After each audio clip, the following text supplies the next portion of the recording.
masters of the universe, the Legends of Grayskull podcast.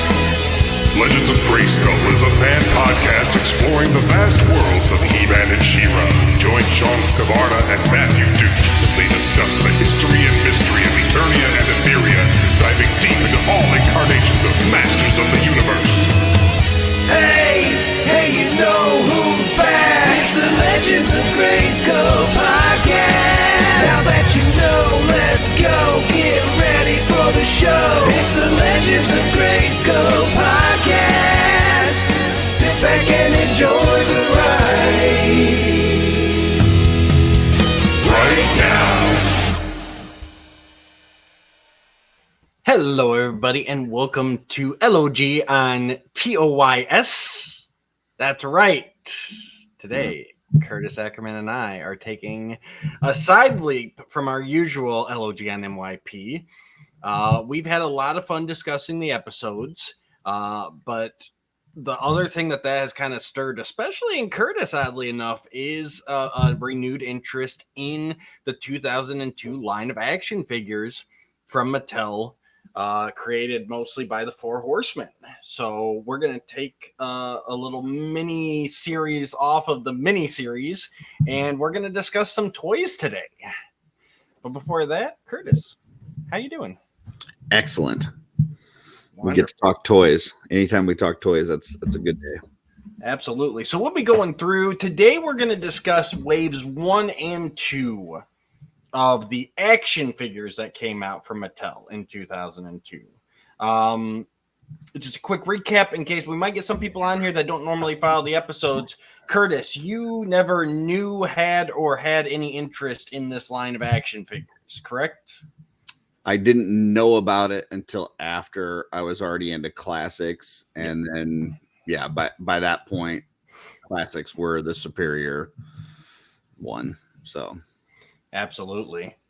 So yes, we, as Curtis held up there a minute ago, and maybe again now, we will be utilizing the toys of He-Man and the Masters of the Universe. I will have some pictures of each figure up on screen, but definitely if you don't have this book already, check it out because it's got a great breakdown.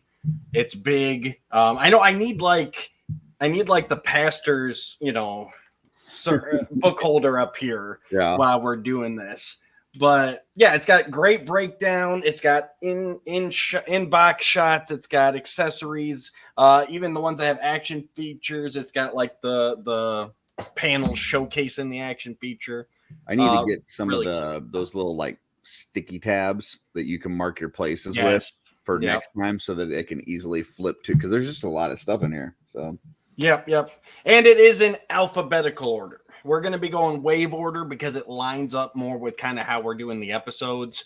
But once you get the book yourself, it is in alphabetical order by section. So before we get into the figures itself, I did want to just bring up, so kind of leading up to what was going on in the action figure or with He-Man at the time. Obviously, around the year 2000, He-Man was the butt of all jokes. The toy line was deader than dead. It was never coming back idea. In 2000, they released the commemorative series, which is those where they redid the vintage figures, gave them that outer packaging, and re-released them kind of to test the waters to see how much consumers remembered it. And those sold like hotcakes. They were limited editions. I had a bunch of those. Did you ever see any of those, Curtis, the commemorative series? Mm-mm. No? Okay. I know they came and went from toy stores pretty quickly. But so obviously whatever Mattel needed to see from that, they ended up doing 2 waves of commemorative. And then after that, they went into announcing that they were going to do a 2002 series. And one of the things that they released first, I know it's not technically an action figure, but I'm going to bring it up here. They did have, in 2001, they released a statue of He-Man. And this was technically before they announced the figures. So this was a San Diego Comic-Con exclusive for the 2001 San Diego Comic-Con. this is the Comic-Con where they would showcase the reveal of the figures and the Four Horsemen, but this was our first look at He-Man. At the time they announced the statue, they were just saying it's kind of a reimagining, leading to fan speculation that they would reveal it. And it's basically the toy. Obviously, the Horsemen had already done their work on the toy, and they released this limited edition statue, which is very hard to find pictures of now. And this is before the series, correct? Right. So this would be 2001. So this is where they showed off the 2-up prototypes for the line. And this is where they announced that there was going to be the movie special, which would later become the series from Mike Young Productions. And when did that air? Like how much difference is between this showing this and then the first? So that would have been a good year, because this would have been July of 2001, and I want to say the miniseries kicked off in August of 2002. Okay. If I'm remembering off the top of my head correctly.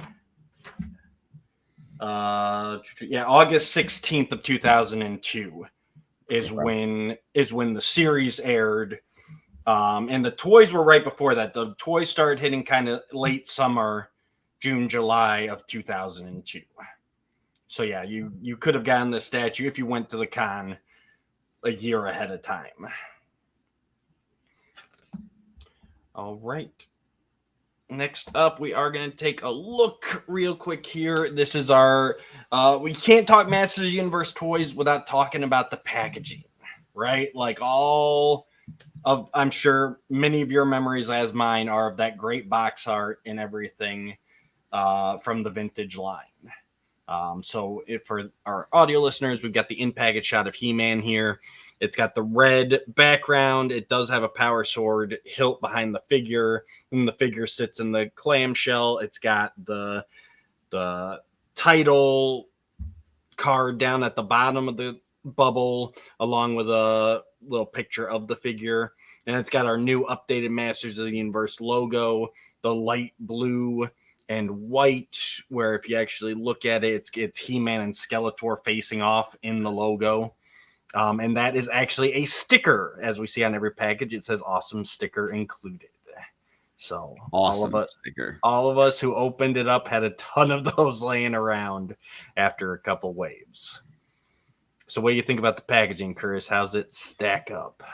The card itself looks great.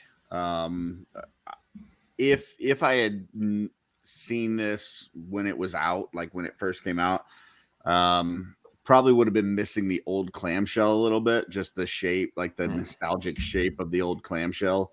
But as far as the card art, looks great. I think the picture of the figure that you're already looking at is a little redundant. I don't know that that's necessary. Yeah. But, just the explosion of the Masters of the Universe with the red background and stuff, like, yeah, great. Yeah, where I think it's weaker in this iteration is the back of the card, which I did not grab a picture of, but the back of the card just has a bigger picture of the figure with other figures in the line around it.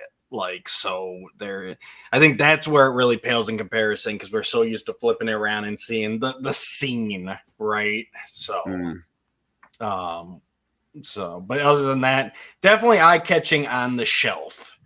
And I believe in later iterations, they changed out, instead of having a picture of the figure down at the bottom, it would be either Castle Grayskull or Snake Mountain, depending on which side that they served.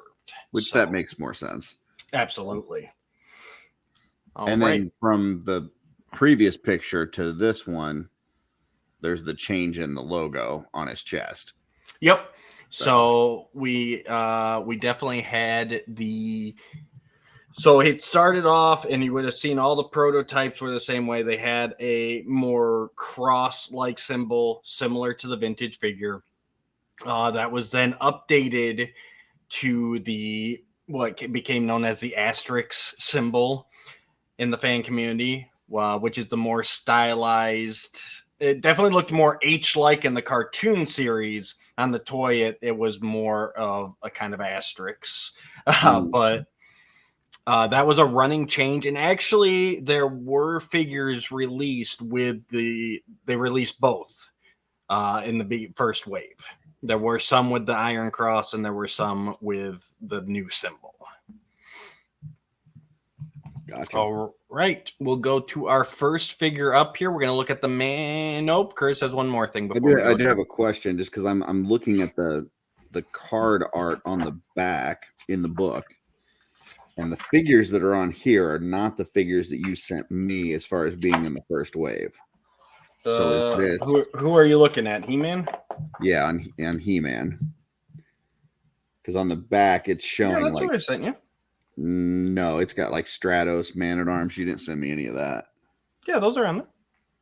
Not on what you sent me. I guarantee.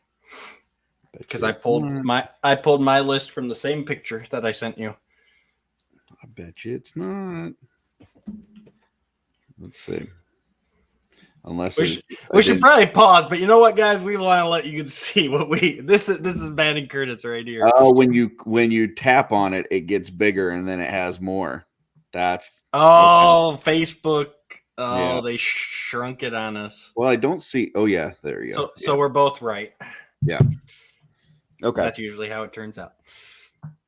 Cool. Perfect. Yeah. It is sad though that you don't have like some sort of scene in the back. I mean, I don't really care about the mini comic because I never read the mini comics anyways, but the scene on the back was always kind of fun. So actually, I'd forgotten about this, so I'm gonna add an addendum since you pulled us to that page. So Wave 1 actually had a little kind of bio into Eternia.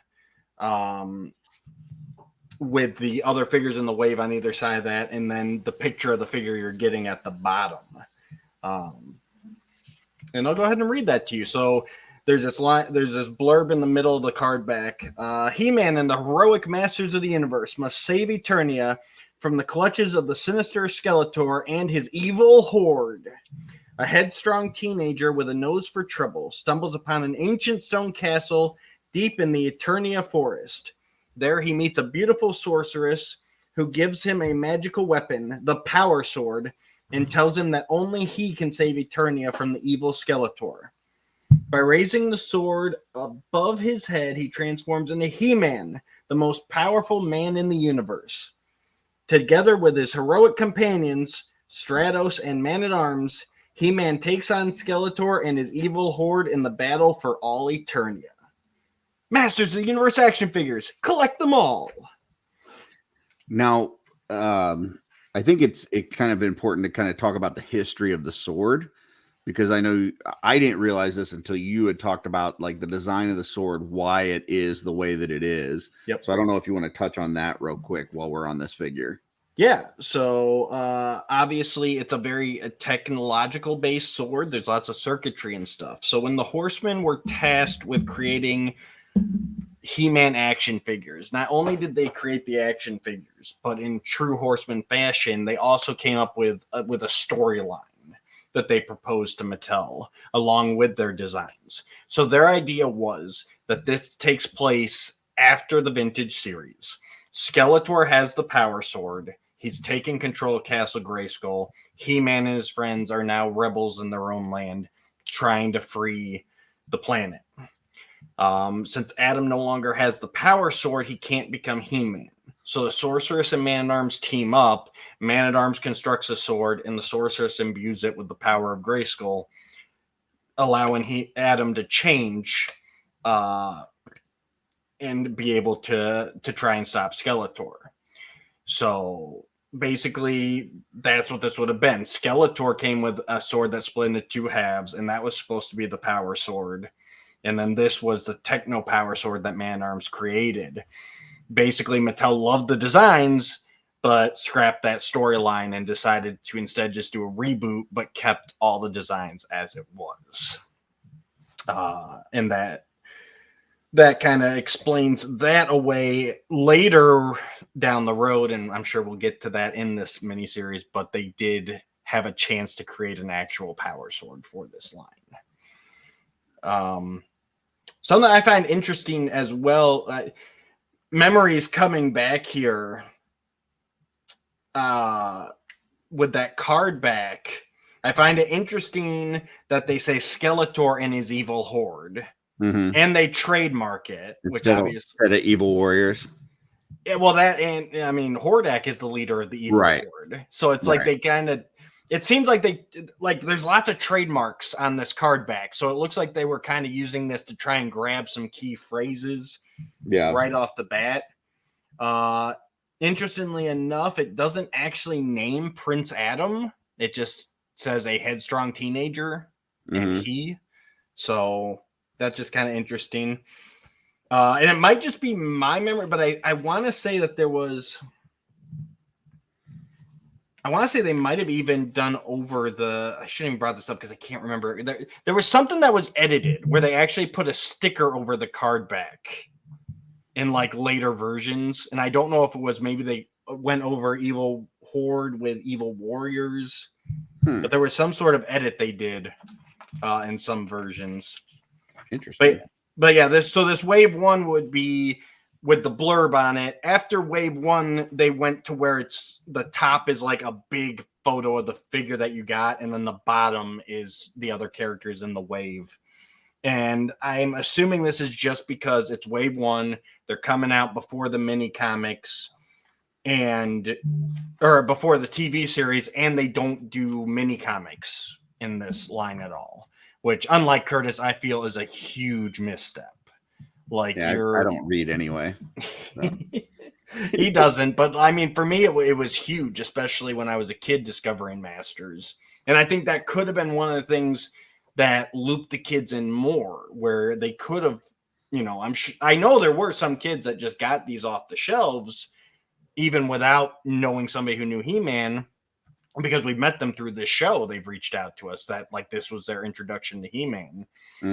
And I just think it couldn't have hurt to help kind of like, here's this cool figure and here's a story about him and kind of, help bring them into the world. From a fan perspective, it couldn't have hurt. From a figure perspective or a Mattel perspective, obviously there's a lot of cost associated with getting an artist to illustrate it, getting somebody to write the stories, actually producing them, inserting them in the packaging. I mean, there's definitely a cost associated with doing all of that. So, yeah. And, good point there. Like, this is a line that Mattel spent a lot of money on. Unfortunately, not promoting it, not putting mini comics in it. I've never heard this. Like, what was the price point of these originally? Do you remember? I do. I have that actually. I let me pull that up too. But what I was going to say is, so this is the first line to feature all unique sculpts for each figure. In these first waves of figures, now eventually, spoiler alert, they would kind of do some reuse towards the end of the line. But these first waves, every figure is their own sculpt. The Horsemen sculpted them all from the ground up. So they were putting some money into the figures. So the regular action figures were $7.99. It's not bad. The deluxe figures were $14.99. And then we can get into the vehicles and creatures in our next episode. And then as we go, I guess you'll let us know like what was a regular and what was a deluxe. Yep, exactly. Okay. All right. So our first figure up we're going to take a look at is the man himself here. We've got He-Man. He came with his sword of power, his battle axe, and a shield. And like the vintage figures, their chest armor was removable. What are your thoughts on the man, Curtis? So you got to remember, when I first saw these, I was already into, classics had been going for a while before I noticed these. So the sculpts themselves, the look of it, I think is great. The articulation compared to classics is crap. Right. But if at the time, if you had gotten this and you're comparing it to the articulation of the original ones, then it's not so bad. Then it's like, okay, well, yeah, the sculpt's better, it looks cooler, and they've got, because they're using unique tooling on each one, you've got different poses and stuff. So at the time, I think it would have been really cool. Now it's like, man, like no elbow bend, no knee bend, like Right. basically get them into, like one or two different poses, and that's really about it. That makes sense. But as far as the overall design, I think the overall design is pretty cool. The one thing that's always bothered me with this, and it's going to be kind of a running theme throughout, is I feel like the heads are a little bit small. Yeah. But I think that's because on the original ones, the heads were huge. On the vintage, on the classics, the heads are bigger than what you would see scale-wise with a normal human being. So I think because those are my reference points for Masters of the Universe, even though these are probably accurate as far as these are more realistic proportions. They're more realistic, but it seems small because of my reference points. So yeah, plus you got He-Man with kind of a trimmer haircut, so that doesn't help his profile at all. It's like mullet He-Man, yeah. Yeah, exactly. So I like the design. Obviously, I still feel He-Man is scrawny, especially this first edition. I think he just needed a bit more buffness to him. I think he looks scrawny at the waist, like it comes in like that. But when you turn it to the side and you look at like his arms are big. He's got massive arms. I think it's just slim from the looking at the front. Yeah. And obviously, we got. I mean, he's instantly He-Man, which is great, and you can tell where the Horsemen wanted the extra articulation. Like they sculpted these with the knee and the elbow joints. Like they thought they were gonna get them. Yeah. Unfortunately, they didn't. So the stand-up point for right now, since we're just getting into it, obviously you've got neck, you've got the shoulder, you got the leg articulation, and then the waist. Yeah. Which, do the hands? It looks like the hands do. Yes. Sorry. Okay. Yeah. The hands do. So yeah, I mean that was kind of your basic. That was one of the things is like the Horsemen didn't know, like they're making the designs, but they don't know what type of articulation that Mattel's going to end up going with, and that's purely a Mattel decision as far as cost and everything like that. So so this is kind of interesting, especially with where I'm sure all of our viewers are familiar with the Horsemen now, where they're pretty much, if they do a line, they're taking it all the way through. Yeah, the Horsemen were literally just sculpting these. They were sculpting these and they were sending them off, where Mattel was making the decisions to what action features to include, what articulation made it through, and actually even the colors. Like these are not the colors that the Horsemen designed for this figure. These are Mattel colors. And another thing to keep in mind, like this is early on in the Horsemen's kind of being on their own, right? Because they had before this, they were with McFarlane and they were doing the Spawn type stuff. And the articulation on this is very similar to what they had in like those early Spawn figures. No elbows, no knees. Like they were kind of like moving statues, for the most part. So it's very similar in that aspect. So it's a gorgeous design, articulation lacking for now, but at the time, I probably would have been over the moon with these. Oh, this was top of the line. Yeah, for 2002. Yeah. And actually, it's funny because the Horsemen, as we know, just celebrated their 25th anniversary as a studio, which means they incorporated in 1999. So, and I'm not sure of what they did right off the bat, but this had to have been pretty close too. Well, I mean, if that statue you showed was 2001, that would have been 2 years into them being on their own. Right. And that's when they showed it. They may have started it. I mean, a lot of these projects take at least a year. So if they showed it in 2001, they probably started on in 2000. They were only formed in 1999. So yeah, it's very early on. Right. Like this is definitely one of the first things. I just can't officially declare it is the first thing. Yeah, we don't know that they worked on.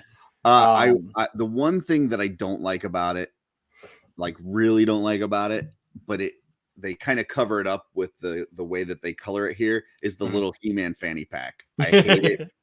I don't get the choice to add that there. It doesn't make sense to me. Like, I've never, it's not like he has a utility belt or he has to dig for certain things that he's like, why does he need a fanny pack? It doesn't make sense to me. Well, I was going to say, as a fan of the Filmation series where he would reach into like his waistband and pull out a bolo or, a grappling hook, like, okay, at least give him a pouch so like he can store something if need be.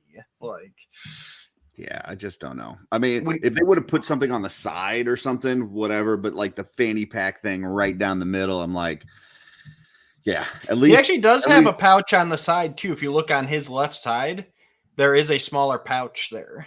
So there's one on his hip, and then there's the one in front as well. So I'm just glad that whoever decided the colors on this made it a similar color to the loincloth so that it doesn't just stand out, because there's other versions of this that it really stands out and you're like, yeah, come on. Yeah.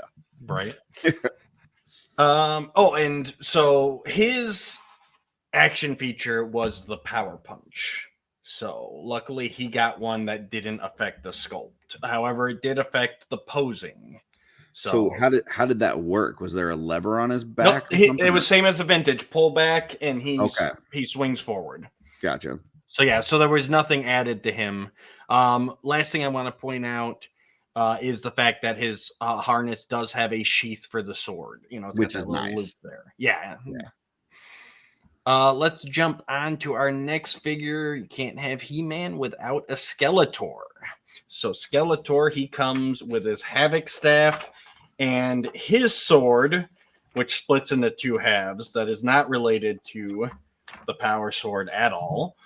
And you can even see in the motif there, if you're looking at the book, like one has this like eagle light gold motif, and the other one is a purple skull motif. So you can definitely see where the Horsemen were going for that early mini comic power sword idea with the good half and the evil half. Mm-hmm. And then his action feature was the fact that you press a lever on his back and his right arm would go up and down, either, slicing with the sword or blasting with the Havoc staff. But unfortunately, that takes that wonderful Horseman sculpt and puts that big blue knob on the back in the middle of his armor. Yeah. I love the design. I think he looks scarier than what we remember from in vintage. I love the mix of the blacks and purples. So whoever decided, I don't know if that was the Horseman or Mattel, whoever decided colors, I think it's good. Not sure about the color on the staff, why they decided to go with, like the silver and copper rather than just straight purple like we're used to. Yeah. And from what I've seen on at least these early ones, the weapons, they were made out of like that like flexible material that really, like, I don't know, it wasn't as solid as I think they could have been. Like they tended to warp or bend, or you'd have that, and I guess the vintage ones did too. Like when you have a power sword or the Skeletor's Havoc staff, the Havoc was always bent. So that's what I was gonna say. It's light years better than the vintage Havoc Correct. staff, where I don't think I've seen many of those escape childhood without going whoop. Yeah, the staff on this I don't remember, because I've seen some of them and I don't ever remember seeing a bent Havoc staff, but the swords definitely. The sword for sure. Up. Yeah. Yep. Yeah, you can even see it in the picture that they have in the toy guide where he's holding his sword. The blades don't line up like they would have fresh out of package. Yeah. But cool design. No, it's amazing. Like this is, and I like this, and I think this is why I want He-Man to be bulkier, because I like this build on Skeletor. Like we see in the cartoon, and we pointed out, where Skeletor is leaner. He's still muscular, but he's leaner, and He-Man's more kind of the bodybuilder. And I like that kind of the playing off each other. But here, they're almost the same proportions. So, like it works for Skeletor to have that skinny waist. Yeah. The one thing that always bothered me about this figure, though, it's got to be a holdover from the McFarlane days of their kind of like in pre-pose stuff, is that middle tabard on his loincloth that's like flipped like it's blowing in the wind, but it's actually sculpted like that. Yeah, So, man, where was it? It was like there was a live interview, like question and answer session with the Four Horsemen, where somebody asked about that, about like, and they said, yeah, they sculpted it that way, like, because I guess the question was it just the way that they packaged it that it came out that way, or was it a mistake from Mattel or whatever? And they're like, nope, that's how it was sculpted. They wanted it to look like it had movement and that kind of thing. So it's interesting. Yeah, it's one of those things. It's like, and it's like when you first see it, it's like, oh, cool, look at what they did. But then after a while, you're like, man, I really wish I could pose that normally. Yeah, want to straighten that out. Oh, and one thing to point out is this line also introduced chase figures. So each wave would have 2 figures that had chase variants. For the first wave here, it was He-Man and Skeletor. And I forget all of the differences, but I know the big difference was their emblems were reverse colors. So like Skeletor has the silver bones with the red jewel. It would be red bones with a silver jewel. And then He-Man, where his symbol is normally red with the gold background, the symbol would be gold and the background would be red. I'm pretty sure there were other differences, but those are the ones that are still stored in my head to keep an eye out for, even if I already had He-Man and Skeletor, like you're still looking for that chase variant. That's kind of neat. I mean, as we go through the rest of this first wave, to me, in the first wave, you don't need 2 versions of He-Man, 2 versions of Skeletor. Now, like what you're talking about, like a variant, where it's the same figure, but it's just, whatever. Then you go, oh, well, I like this color better, or that, or whatever.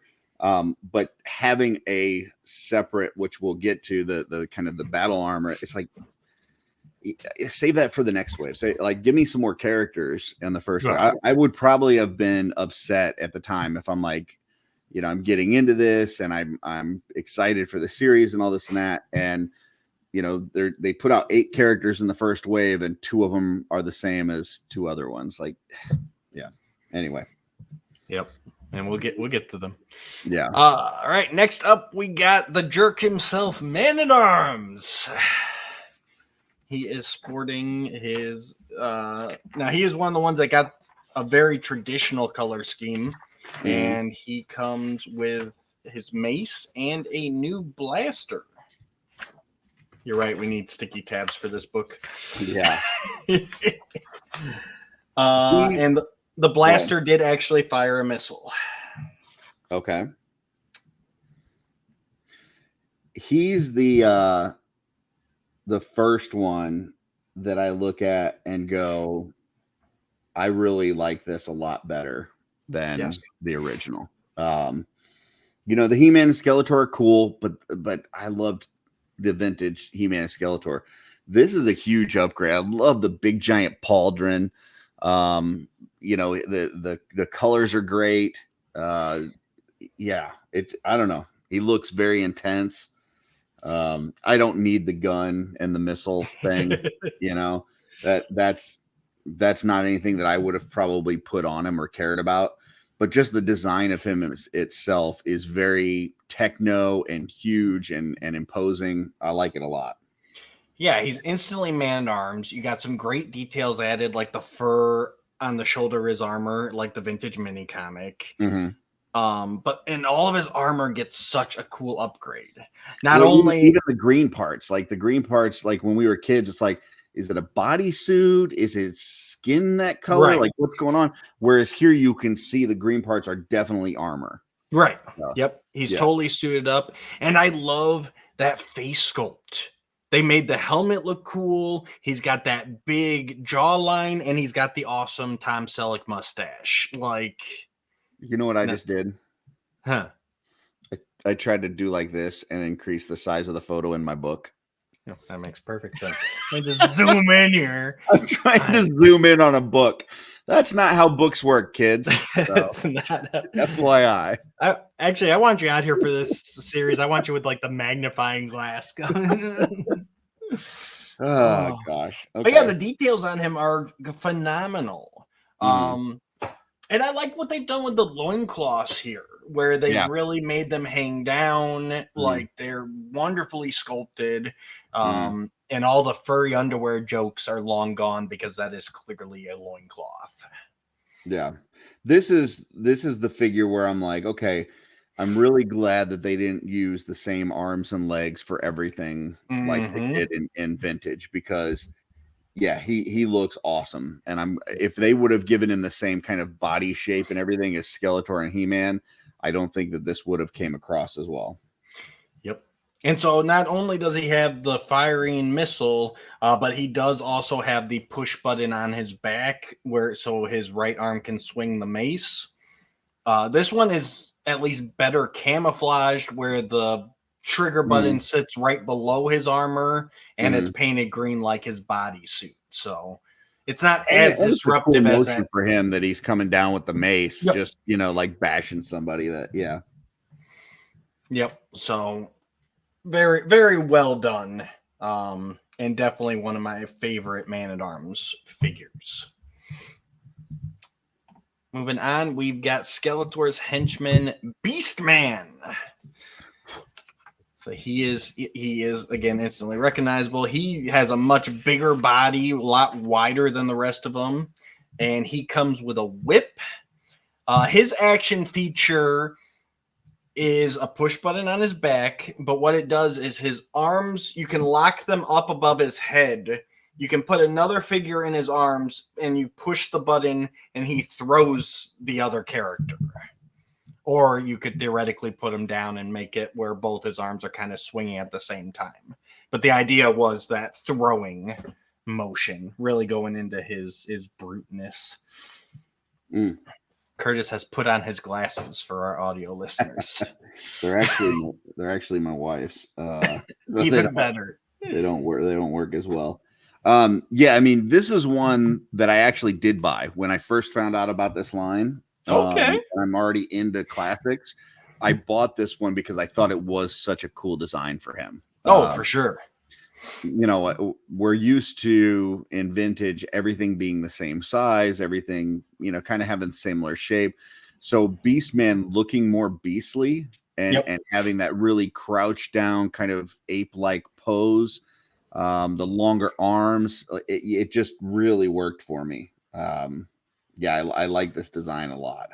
Yeah, he's got like a lower stance. He's more splayed out. If you look at the in-package shots in the book, like he fills that bubble. Whereas everybody else has kind of been there with like their accessories on the side. Yeah. Like, no, Beastman's like, no, I'm in here. Yeah, he's like top to bottom. Yeah. Yep. And when the Horsemen sculpted this, they had plans to give him a ball joint at his ab as well, so that you could actually make him hunched over or you could make him standing up. That was obviously nixed by Mattel, and he features the same standard articulation as everybody else.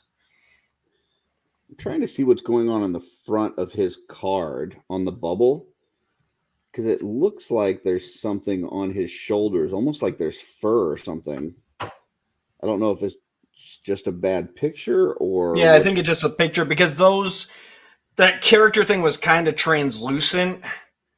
So it's just kind of an odd picture. It looks like maybe they're showing the action feature motion or something to where it's like, I don't know. Yeah, I think that's part of it too. And you can also see, if you look closely, he's got his prototype whip, which is straight and blue. It's not, it doesn't have the curve like the one that actually came with him. Yeah. So again, this is just like seeing these, like they're all instantly recognizable. The Beastman knocks it out of the park. I love what they did with his armor, where it's like fur on top of leather, and then he's got the spikes, but some of them are broken. Like, I think the arm bands could be a little bit bigger, like the armor on the side. Like it looks like they're a little bit tiny. Yeah, but for those big massive arms that he has. But And I'm not sure about the color to go with that like lime green for his like belt and bracers.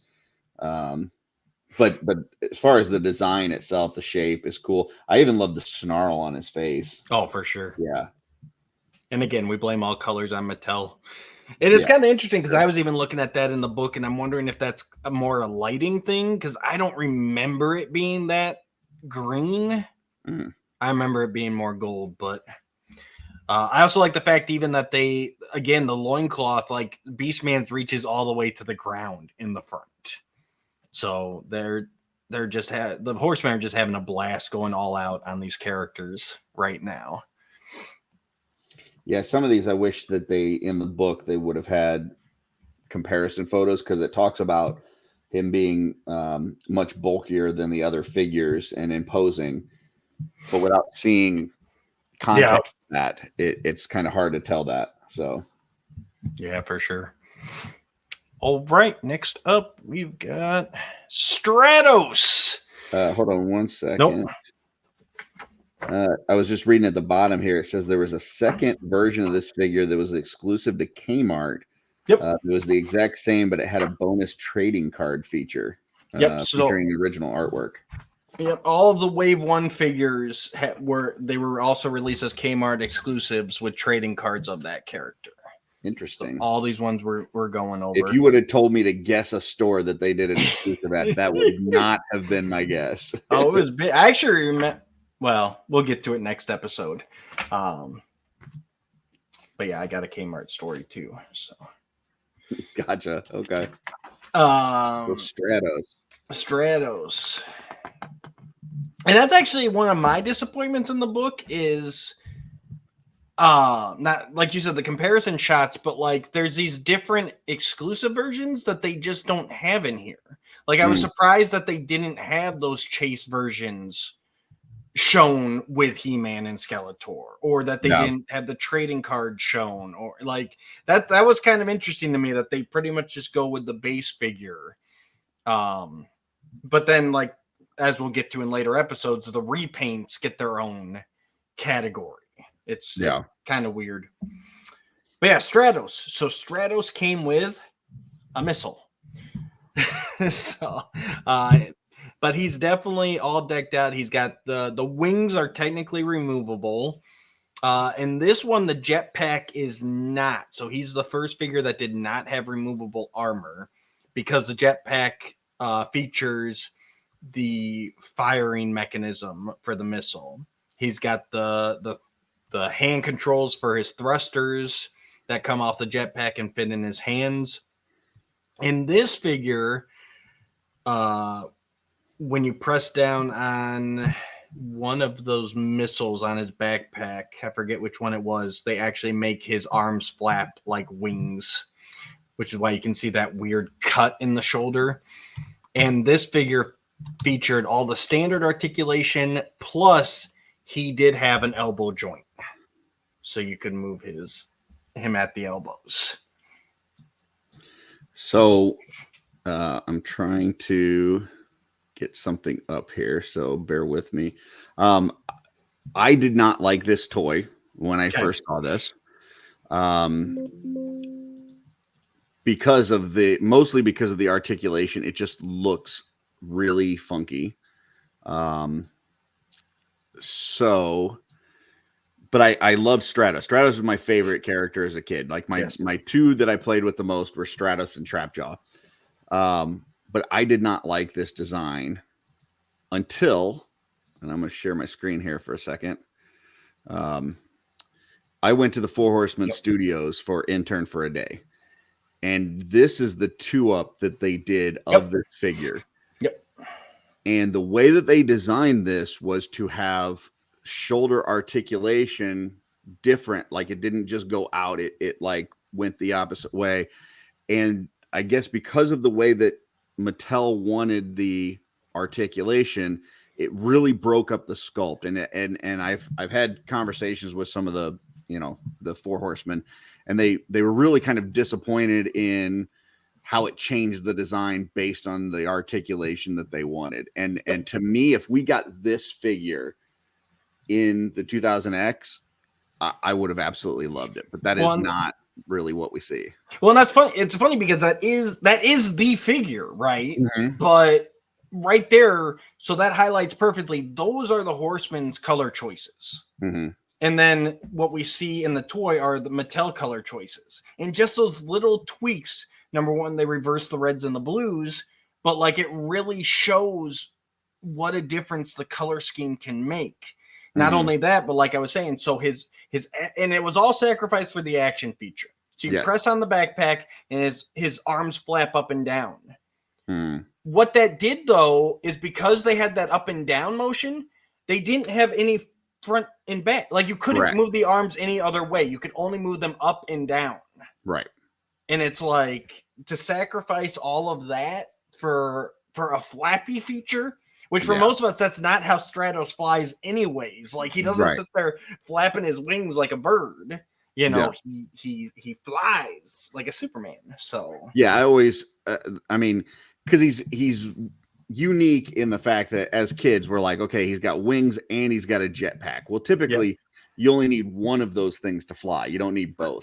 So at least the way I always looked at it was the wings were really more just kind of directional, whereas the jetpack was actually like the power.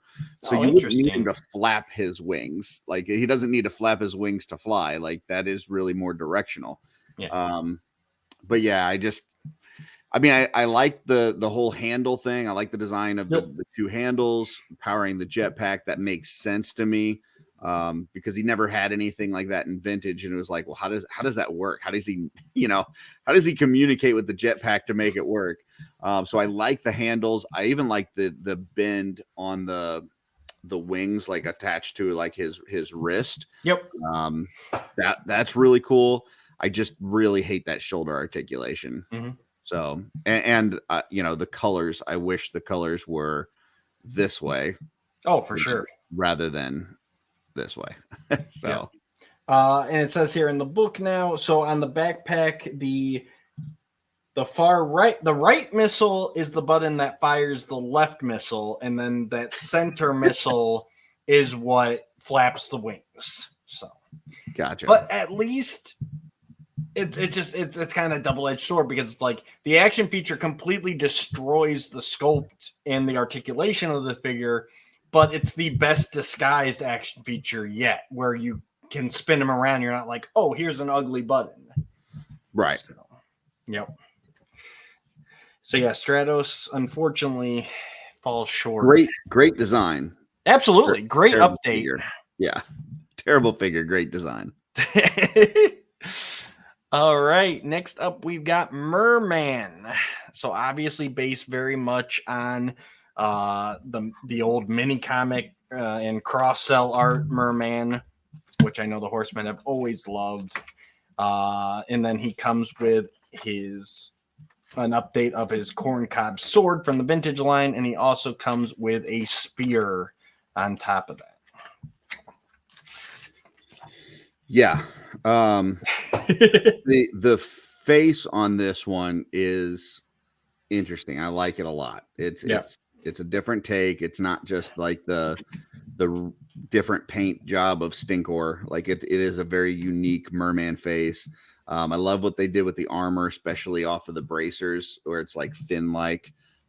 This is where kind of the unique tooling of that comes in and really helps out. I'm not a huge fan of the color choice. Especially the armor and the weapons. Now, if you look, on our book that we're looking at, you look over at the Merman repaint that they did a year later. I think that is more what I would have been hoping for. But we'll get to that in a later one. But I just, I'm not a huge fan of the colors here, but I do like the design quite a bit. Same here. It's a great update. He's very unique. Again, he's got the push button action feature. This one causes his left arm to do like a jabbing motion. Again, not the worst. What I always hated was the armor is the way it kind of just hooks around his neck there, and it was always like sliding around. It's one that I'd actually wish, because when you first buy it, it's got It's got one of the clear rubber bands that holds the armor on, and I should have never taken that off because it's one of those, once you take it off, it just slides everywhere and never quite sits right because there's nothing actually attaching it anywhere. Yeah, I didn't no own this straps. figure, and I never realized that. That's interesting. Yeah. Yeah, it was really annoying. But other than that, it's a great update. And he was the hard to find one of Wave 1. Oh, really? So Interesting. yeah, they always had a short packed figure. Well, there's two. I know there were. I can't remember the exact breakdown, but there was always one figure that there was only one of in a case. And in this wave, it was Merman. So interesting. Yeah, it took me a while to find this guy. He was the last one that I could find. And oh no, we got the deluxe figures. Yeah, that sucks about the armor, that there's nothing like holding the bottom part on in place. Right. Yep. Yeah, and it's funny because Beastman's is kind of the same way, but it wraps around enough to the back to where it would stay in place, but his just floated there. I don't know about the addition of the trident. I don't think that's, I don't know. It's nothing I would have needed at the time. Now, since then, we've seen other versions with the trident, including the Mondo version, which is amazing. And I definitely want him holding that trident. So I think, looking at this as far as how this influenced future designs of the figure from other companies, I'm glad that they did it. But at the time, I probably wouldn't have needed that. No, it was just cool to really double down on weapons, especially with growing up in the Filmation era where they couldn't use them. It's like, okay, we got this cool new cartoon series where they're actually clashing swords. Everybody comes with like double the weapons, like, as what did we say, 2002. So as a junior in high school, I'm like, oh, this is badass. He's got a sword and a trident, like, let's go. See, as we were going further through this, I really just wish they would have abandoned the whole action feature thing. Like, yes, if you looked at vintage and you said, okay, what things are we going to keep? What things are we going to get rid of? I would have rather had like the mini comic than action features. Yes. That's if it came down to a choice of we're going to pay for the action feature or we're going to pay for mini comic, I'd rather have the mini comic. It really hurts the sculpt in a lot of instances. So. I completely agree with you. I'm laughing because it's like, welcome to the 2002 He-Man.org forums, Curtis. Like, this is a battle. Really like, people were just arguing about that? Oh, it raged. Yeah, you had the mini comic versus the action feature. Oh, absolutely. Gotcha. This was a point of contention the whole way through. And I agree. Or if you're going to do the action features, let the horsemen, which I guess we said it's early on in the career. I can see why, but it's like, you don't take these wonderful 2-ups like you showed of Stratos and then go, let's see how we can carve this up. Right. Like, no, if you're, and knowing especially how the horsemen are now, it's like, I think it could have been a lot better if they had been like, look, we want an action feature, and let the horsemen be like, well, we can work it in like this, Yeah, and there was, I don't want to butcher this, but because I was talking to Cornboy about this at MesquiCon a couple years ago, and it was something to the effect of like, the whole reason they got involved in this. Yeah, I think at the time there was like levels of bureaucracy within Mattel that if you went with an in-house artist, there were certain levels of things that you had to get like multiple levels of approval on to get it through. Whereas if they outsourced designs, then they could skip a bunch of that. So I think the reason that Four Horsemen got included in the first place is because somebody at Mattel was like, hey, I can get this streamlined a lot faster if we outsource the designs, right? Not have to get all these approvals. And so that's kind of where it went. But at the same time, like you said, the Horsemen are still early on. So I think, from an action feature standpoint and actually producing the figures, Mattel still wanted a big hand in that. Oh, for sure. They just wanted to skip around the design part of it. So, Yeah, and I can't say it as fact, but it's definitely the first time I'd heard of it happening where a company like Mattel reached out and had like that was a big deal at the time. Like the Four Horsemen are designing toys for Mattel.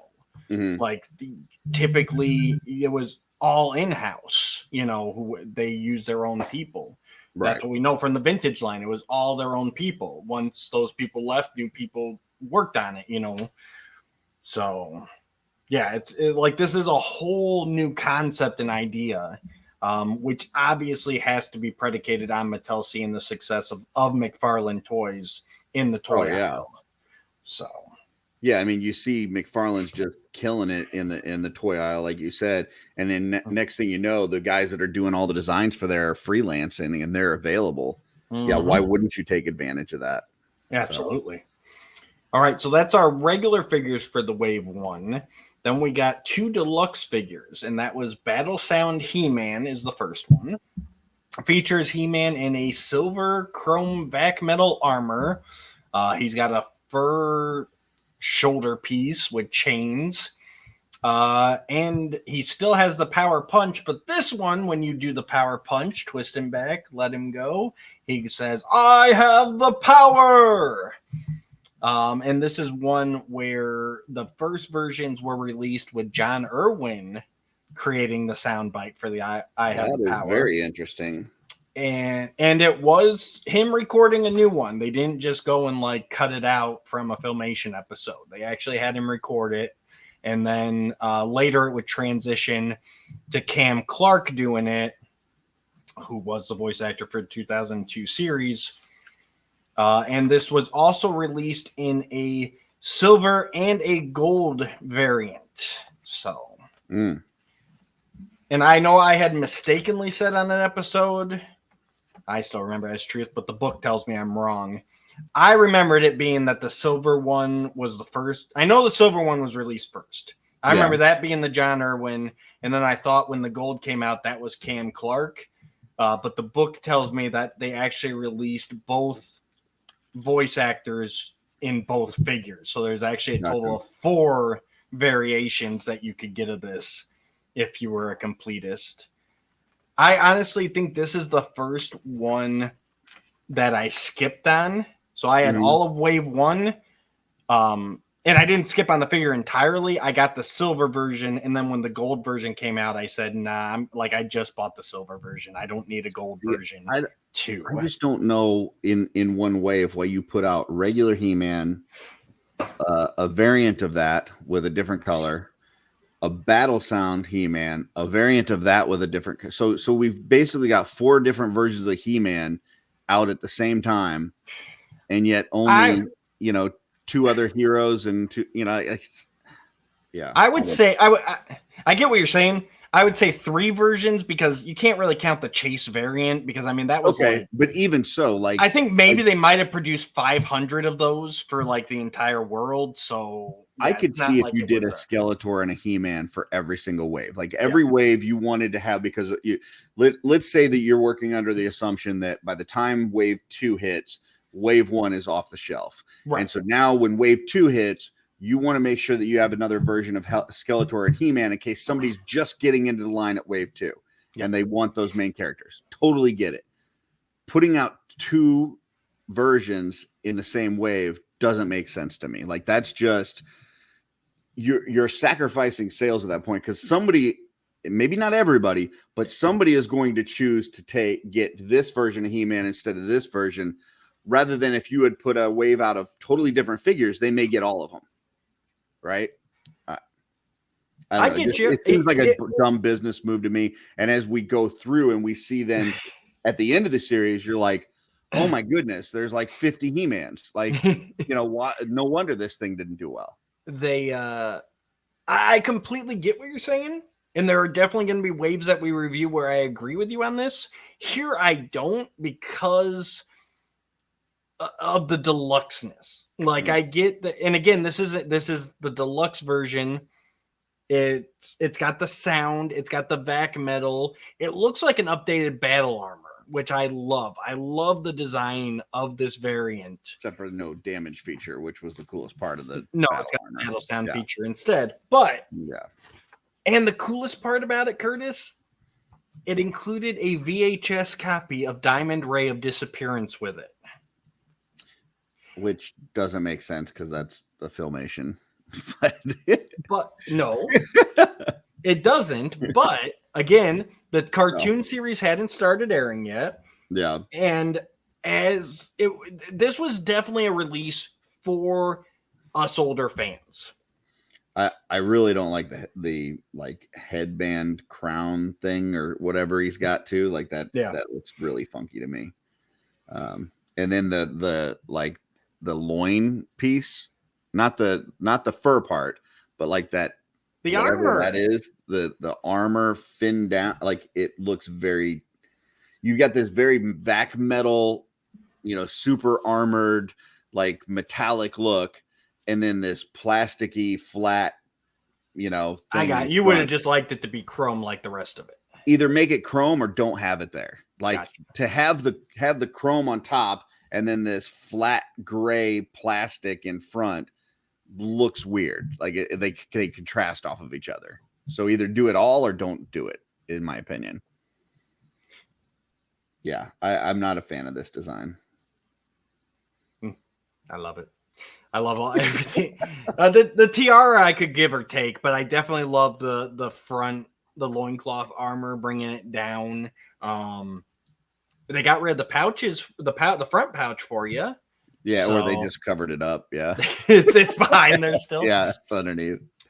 Real quick though, just on the VHS though, you've also got to put yourself back in the time of 2002, where the only way you could get the classic series was by reaching out to someone and buying bootleg VHS. Yeah. Like that was the only way you could get it. So like this was a huge deal at the time that it had Filmation episodes with it and that we could get some official releases.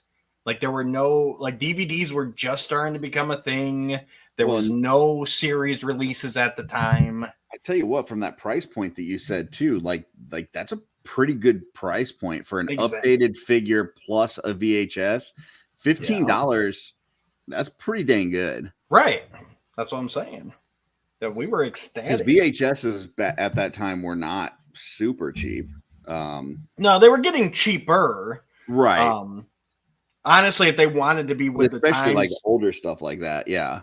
If they wanted to be with the times, that it should have been DVDs because this was already kind of like it being phased out. Yeah, this is like early years of DVD. Like like it would have been super expensive if they did a DVD and a figure. Yeah, they actually did release for Europe when they released them. They released DVDs. Oh, nice! Instead of the VHSs. So. Nice. And then our last figure of Wave 1 is the Battle Sound Skeletor. Obviously, we've seen this design in the series when Skeletor eats ambrosia. It comes with the same accessories. He has the Eternia Will Be Mine voice clip, and that was done by Alan Oppenheimer. There was no running change on him. Every figure was Alan for this release. And he came with a VHS of The Problem with Power, which would be the first time I saw that episode. So this is where I'm going to show that I'm a hypocrite and go against everything that I just said with the last one and say that this thing's freaking amazing. And I would have been over the moon to get this version of Skeletor, even if I also bought the other version, because like I couldn't have this as my only Skeletor. I think you would have to have the other version. Correct. But this thing is metal as heck. And I mean that in multiple ways. Like it definitely looks metallic with the, the vac metal and the red and stuff. But it is also like heavy metal, like rocking. This thing's awesome. This is what you want Skeletor to be. So yeah. And even with him, they even obviously you got the vac metal chest with a skull motif. You've got the spikes. He's got the spikes around his face. He's got spikes on his hood. And then they even added some spikes to his loincloth there. But they still made that middle piece of the loincloth flipped over. Like this would have been the perfect opportunity to make this version with that hanging straight. You know what I mean? But yeah, I got that's the only bad thing I had to say about him. Other than that, he looks amazing. He was awesome up on the shelf in 2002. $14.99. You got the VHS as well. Like, you can't beat it. Yeah. This is awesome. Probably the only 2020 hindsight I might have with these figures is I wish for these deluxe they had done some different paint deco on the accessories. Like, this would have been a great opportunity to make that Havoc staff all purple, like a vintage style Havoc staff. Yeah. Change it up a bit. Yeah, just change it up a little bit. Make it red to match that torso. Ooh, a red vac metal Havoc staff. Heck yeah. That would have been cool. All right, let's move right on to our Wave 2 figures. We're going to start off with our Jungle Attack He-Man. So as we come to find out, every wave has to have a He-Man. And I think I did mention this in one of our episode reviews, but it probably doesn't hurt to mention it again here. So every other wave, you had all the odd numbered waves were heroes and villains, and all the even number waves were only heroes. So I don't know which part Curtis is holding his head in pain about, because both of those are probably equal. I mean, we're barely into this. We don't have Trapjaw yet. We don't have Triclops. We don't have. There's a lot of folks that we don't have that, and we're getting just umpteen He-Mans and Skeletors and unnecessary ones. Jungle Attack He-Man, where you're just putting some like triangular green square or things on, like lines on him, and you give him a couple knives. Like, what? Who needs this? This is dumb. This is just dumb. So yes, Jungle Attack He-Man comes with a dual arrow bow with 2 arrows. He's got a spinning saber blade, and he's got 2 combat daggers. And his chest harness is reimagined as a bandolier. So, which the knives we don't have daggers Tila yet. Right? I mean, she's like original 8-back, right? Correct. We don't have Tila. No. We've literally got the figures we just went over. I'm just saying there's a lot of things that should come before Jungle Attack He-Man. If you're going to give me Jungle Attack He-Man, it should be like wave 9 after you've released everything else, and now you're just trying to put something out on the market. This should not be a wave 2 figure. And this one was actually one of the few variants designed by the 4 Horsemen. It's unnecessary. I mean, I get it. If I'm the 4 Horsemen and Mattel comes to me and says, "Hey, we want you to design a Jungle Attack He-Man," I'm not going to not take their money. Right. But it's just, why? Yeah, I don't know. Well, and that's the interesting thing, right? So, absolutely agree. Why? You don't even need a variant. You just released a deluxe He-Man and a regular He-Man in Wave 1.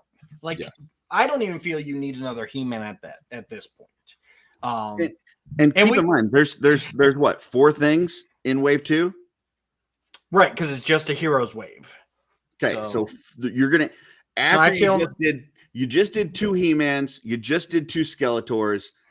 Now we're in Wave 2. We're only going to release 4 things, and the first one is another. Well, and only 3 single figures. Correct. 3 single figures. So the first thing out of Wave 2, after just getting 2 He-Mans, is another He-Man. Right. Okay. Right. Now, all that being said, there's something about this. No, there's that not. Is like you have to give the Horsemen. Really not. Okay, let me finish my sentence. Go ahead. You have to give the Horsemen props for being told to create a Jungle Attack He-Man, and this is what they come out. Is it unnecessary? Yes. Should it be in Wave 2? Absolutely not. But just then taking, I mean, this is a figure where, and we'll see later down the line, where Mattel goes, we're going to make a Jungle Attack He-Man. They take that regular He-Man figure and they put green body paint on it and whatever, like just stupidity. But the Horsemen actually went and looked like, okay, how do we make He-Man into a guy fighting in the jungle? I mean, we're talking, he's got the boots are changed where he doesn't have the fur tops to it.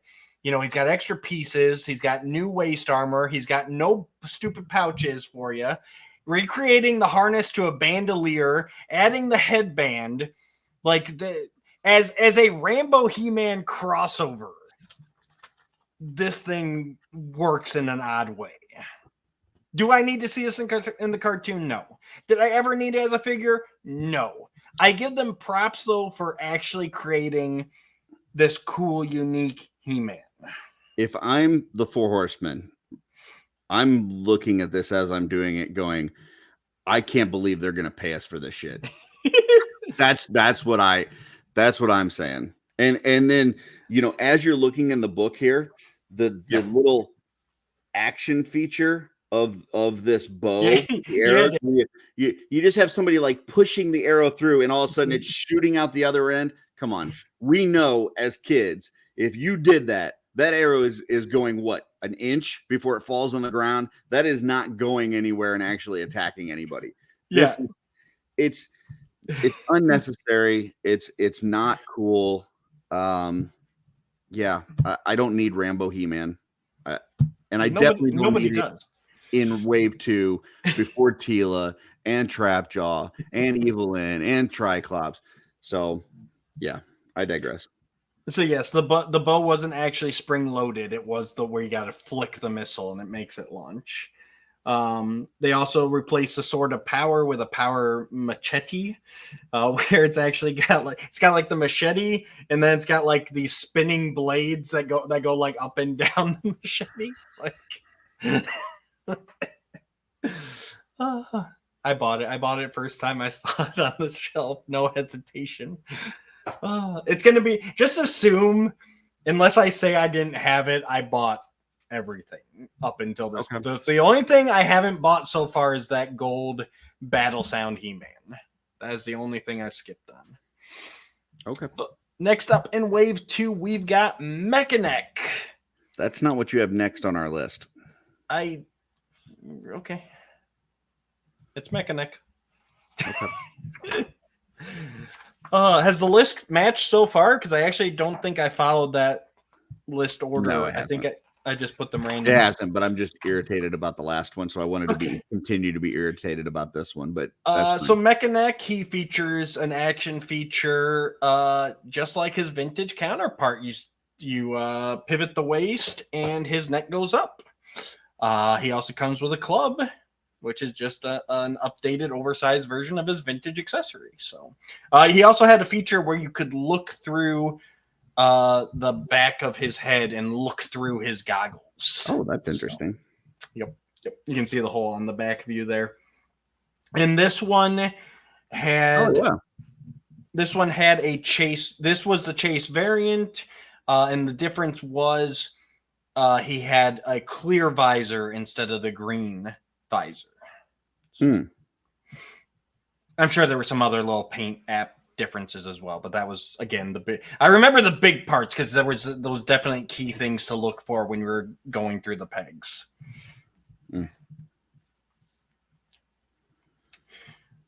But yeah, he is a great update. I mean, wonderfully sculpted. He's got the cool designs on his neck. He works just like you want him to. Like, this was an amazing figure to me. I've always liked Mechanic.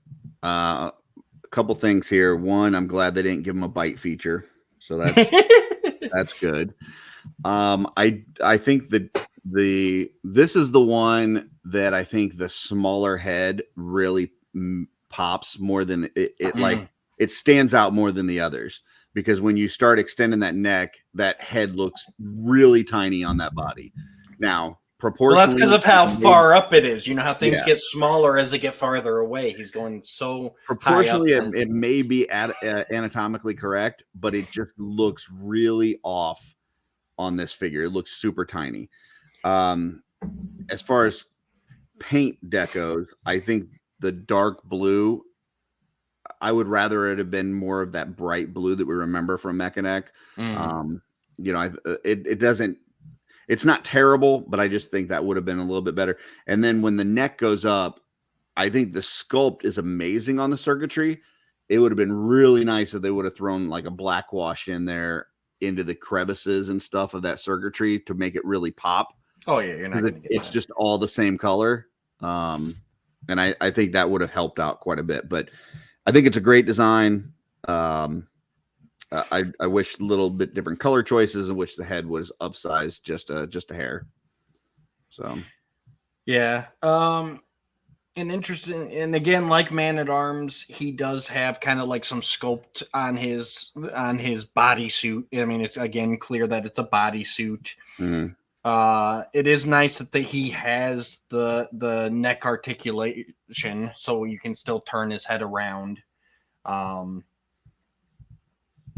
And there's I think the other part of what might be contributing to that small neck thing, if you look at that side profile, the bigger chest armor and how far it sits out on this figure, like compared to the vintage figure, I think that kind of contributes to the smallness feeling of the head.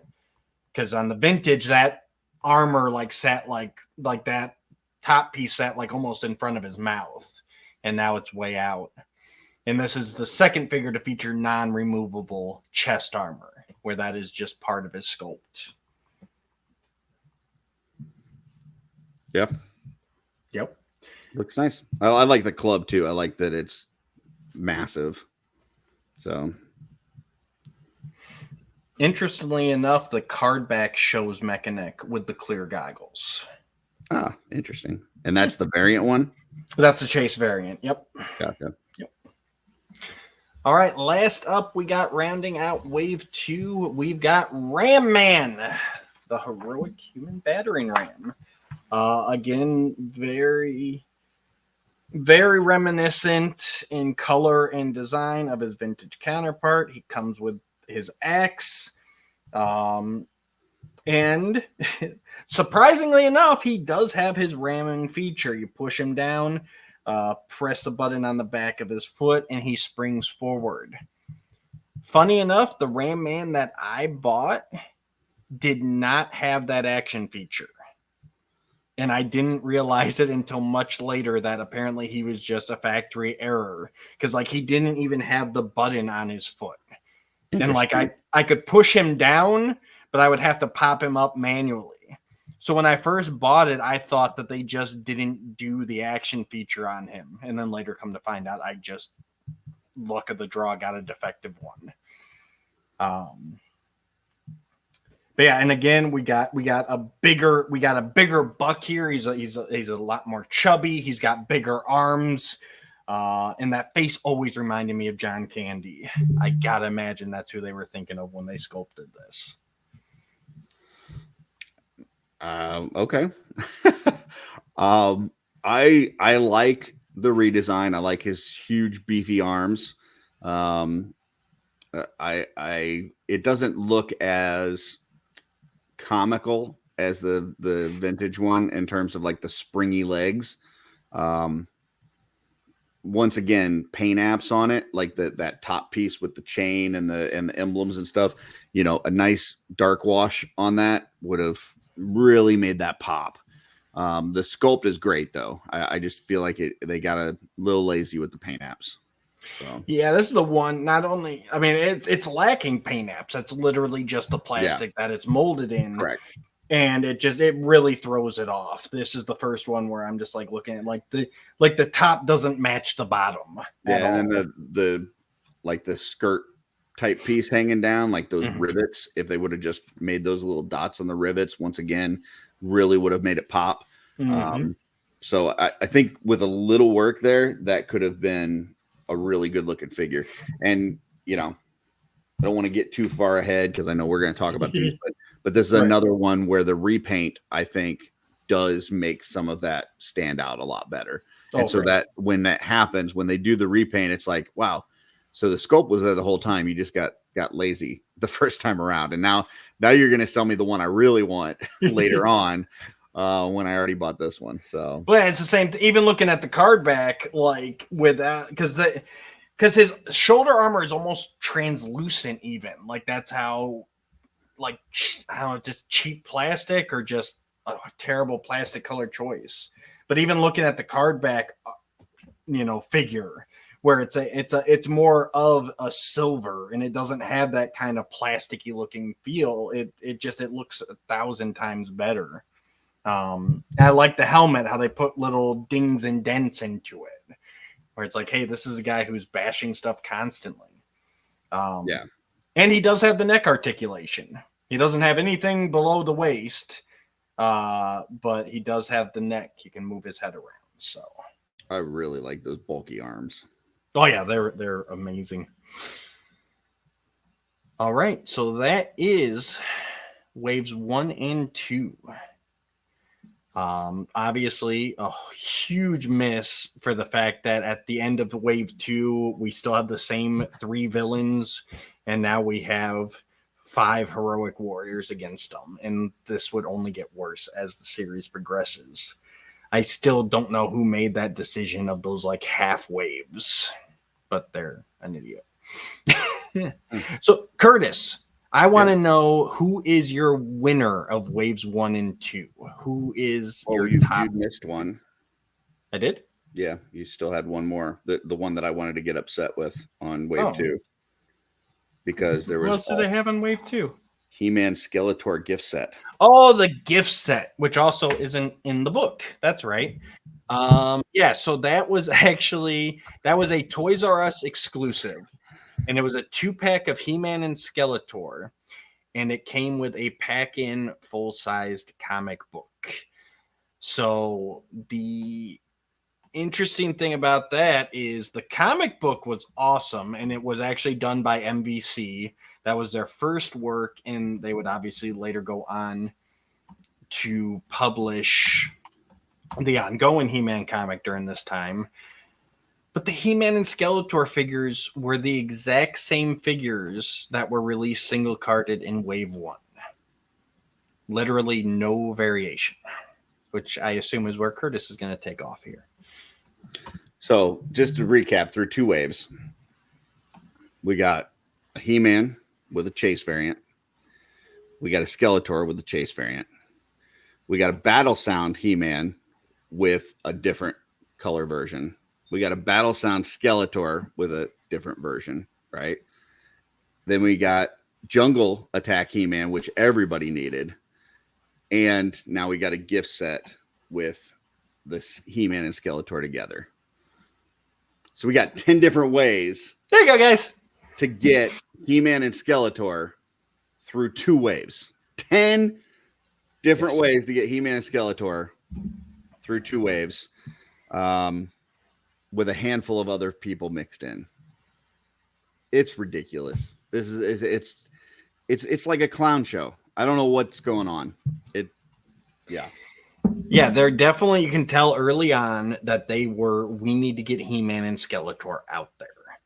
Now the highlights of this gift set, obviously, I mean, and especially because this is looks amazing. I would have loved this. But if I had already bought the single card and then they put this out, I would have been pissed. Well, and that's the thing, right? Because this is wave 2 that this was released with. Yeah. So it's not like, hey, wave 1, here's He-Man and Skeletor, or if you want, head to Toys R Us and get them both and get a comic with it. Right. Like, this is a wave 1 gift set. If anything, this is an early release. Like, okay, these toys are coming out in July. Yes. Let's release this in May as kind of a lead-in item. If I'm collecting at the time, this is where I get on the forum and just lose my mind. So, yeah.